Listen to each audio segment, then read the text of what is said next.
Police દ્વારા વિદેશી દારૂનો જથ્થો પકડવામાં આવતો હોય છે, ત્યારે આ ઝડપાયેલા દારૂનો નિયમ મુજબ નાશ કરવામાં આવતો હોય છે। સુરત શહેરના ઝોન 4 માં આવતા વિસ્તારમાંથી ઝડપાયેલા વિદેશી દારૂના 25 લાખના જથ્થાનો નાશ કરવામાં આવ્યો હતો। સુરત પોલીસ દ્વારા વિદેશી દારૂનો જથ્થો પકડવામાં આવતો હોય છે, ત્યારે આ ઝડપાયેલા દારૂના નિયમો મુજબ નાશ કરવામાં આવતો હોય છે।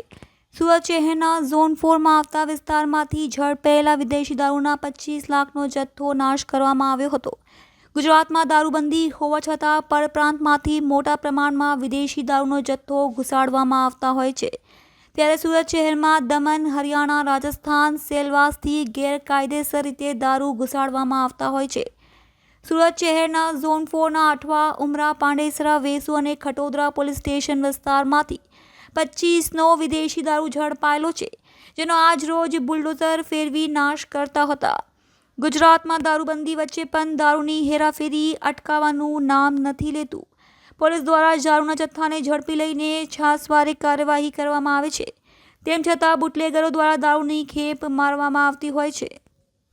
આજે 4 નવેમ્બરના રોજ સુરત સિટીના ઝોન 4 વિસ્તારના કુલ 6 થાનાઓ, જેમાં વેસુ, અઠવા, ઉમરા, અલથાણ, પાંડેસરા અને ખટોદરા આવે છે, તો આના કુલ 42 કેસોના 7254 બોટલ, જેની કુલ કિંમત 26,53,893 રૂપિયા છે।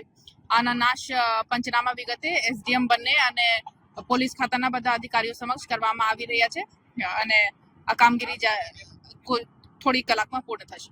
કેટલા પોલીસ સ્ટેશનનો માલ હતો અને કઈ રીતના પકડવામાં આવ્યો હતો? ટોટલ 6 પોલીસ સ્ટેશન છે, અઠવા, ઉમરા, વેસુ, ખટોદરા, પાંડેસરા અને અલથાણ, અને કુલ 42 કેસો છે અને અલગ અલગ થાનાના અલગ અલગ કેસો છે, જેમાંથી સૌથી વધારે વેસુના મુદ્દામાલ છે।